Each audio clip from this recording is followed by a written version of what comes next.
سلام دوستان، با شما تجویز ما با تصمیم گرفتیم که با شما آن ایده‌ها را پیشنهاد نماییم که امروز فعالیت داشته و بازار آنها اکتوالی باشند. بیزنسی کافه از جمله همین گونه بیزنس به شمار می رود. در تاجیکستان این نمودی بیزنس اکنون پیدا شده است. این چنین در دانشگاه‌ها قریب کیوان میخورند. این نمودی بیزنس مثل کیوسک بوده، می توان آن را در 4 متر کوادراتی و در هر کنج راهروهای دانشگاه ساخت. این نمود بیزنس مخصوصا آشخانه و جایهای نشست را طلب نمی کند. حتی 2 کارگر کفایگی می کند که هم حساب کتاب و هم کافه تیار کند. اسورتیمنت های اساسی را کافه، کوکتیل، چای، سالاد، محصولات های پختوپزی و دیسرت تشکیل می دهد. در اینجا تنها محصولات های تیار فروخته می شود. اسورتیمنت های نقطه های فروش باید گوناگون باشند، از اکسپرسو سر کرده تا نوشاکی های فرمایی با سیراب و توپینگ باشند. تجربه نشان میدهد که 90% درآمد اساساً از فروش اکسپرسو، امریکانکو، کاپوچینو و لاته به دست می آید. غیر از این به میزاجان ساندویچ، سمبوسه، ککس و پیچنی پیشنهاد کرده می شود. میزاجان اساسی این نمودی بیزنس جوانان مخصوصاً دختران تشکیل می دهد. بنابراین برای گشودن نقطه های خود این عامل ها را به این نوبت گیرید. نقطه های فروش کافه بین خود با پارامترهای زیرین رقابت میکنند که اینها نرخ، صفت، محصولات، جای فروش، خدمت رسانی، اسورتیمنت و تخفیف می باشد. اگر ارزش کافه در دانشگاه انتخاب کرده شما گرانی کند، شما می توانید از کافه پاکت 1 سامانه استفاده برید. چنانچه میزاجان اساسی را دانشجویان تشکیل می دهد. بنابراین پیشبرد بیزنس خود توسط اینستاگرام با مقصد است. عکس در اینستاگرام با نام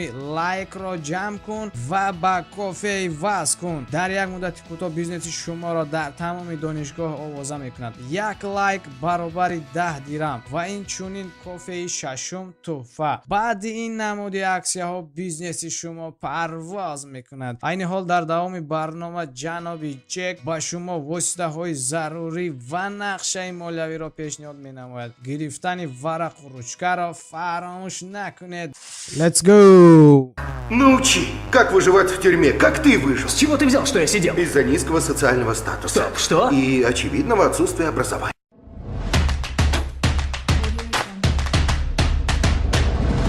برای گشودن یک مرکز فروش چنین واسطه ها لازم می شوند. تکنولوژیا و گاجت ها برای تیار کردن کافه و واسطه های سودایی. کافه ماشین برای اولین مراتبه می توانید از کافه ماشین خرد استفاده کنید. نرخ آن موافق علی اکسپرس 3500 سومانی می باشد. همچنین این برای هر یک واسطه راه های ارزانی آن را کابید. کافه مولکا 500 سومانی. یخدان برای آب و محصولات های پختوپزی. یخدان آب را با فرماهای آب همکاری کنید، آنها خودشان نصب میکنند. یخدان ویترین استفاده شده 4500 سومانی. یخدان یخ کننده استفاده شده 1000 سومانی. نوتبوک استفاده شده 1500 سومانی. شتندر 350 سومانی. بلندر 500 سومانی. اینونترهای بر 1000 سومانی. ساندویچ گیرک 350 سومانی. کنسترکسیا برای منیو 200 سومانی. رسم ها، آویزه ها و روشنایی کننده ها 1500 سومانی. جوان های سودا اگر از یگان کارخانه میبل براری درخواست کنید، با شما به مبلغ 8000 سومانی با صفت خوب تیار میکنند. دیزاین و رمز آن با لوگوتیپ فرموی شما باید موافقت کند. استول و استول 1500 سومانی. ما در نظر داریم یک استول کلان و 10 کرسی. اگر شما خواهید برای زیبایی و دلخوشی می توانید از دیوان و بالشت های پددار استفاده برید. ارزش آن را مستقلانه معین کنید. هر قدر نزدی نقطه شما زیبا و دلخوش کننده باشد، همان قدر میزاجان زیاد می شود.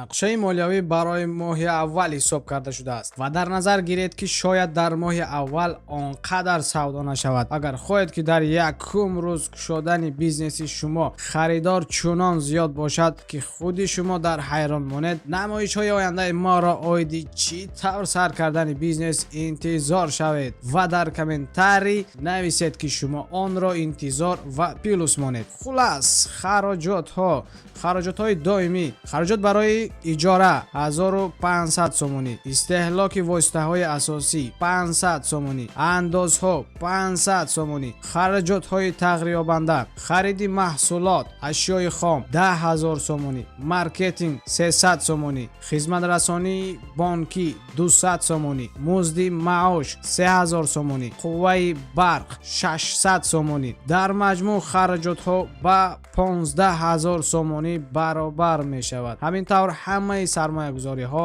ба 32000 сомонӣ баробар мешавад.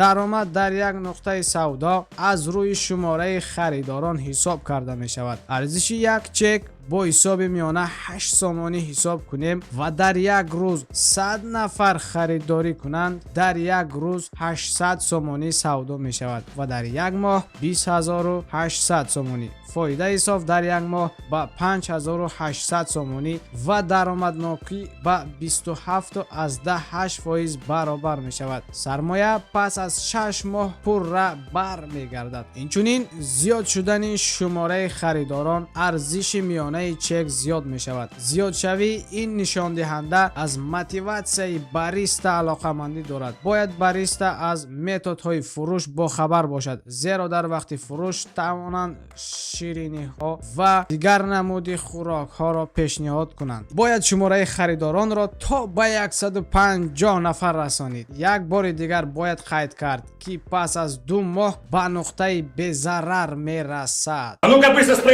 бросай булку хлеба! Бросай конфеты, чай! Сюда, в спортзал, ко мне! Шутка. А ну-ка быстро!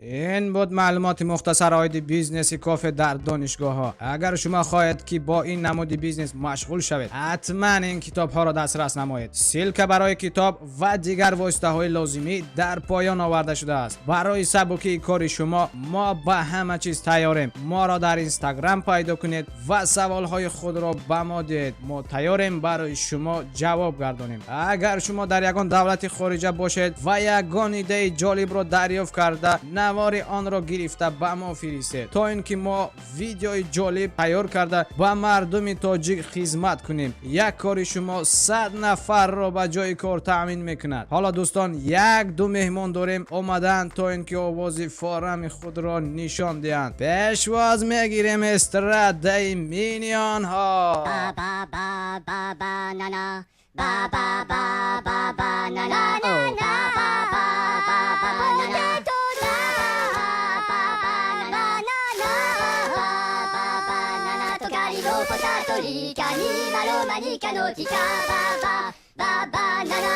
Yo plano fu, la pano no tu, ma banana la camo pitalamo, banana baba, banana potato, banana tu carino potato li cani malo mani canotica, baba, banana.